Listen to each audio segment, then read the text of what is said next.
तेरी मोहब्बत में हम दिल जला बैठे। अरे तेरी मोहब्बत में हम दिल जला बैठे।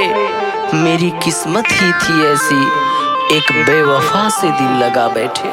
हमरा अपना बना के अपना जिंदगी में लाके छोड़ी गइलू ए जान, ई का कैलू ए जान।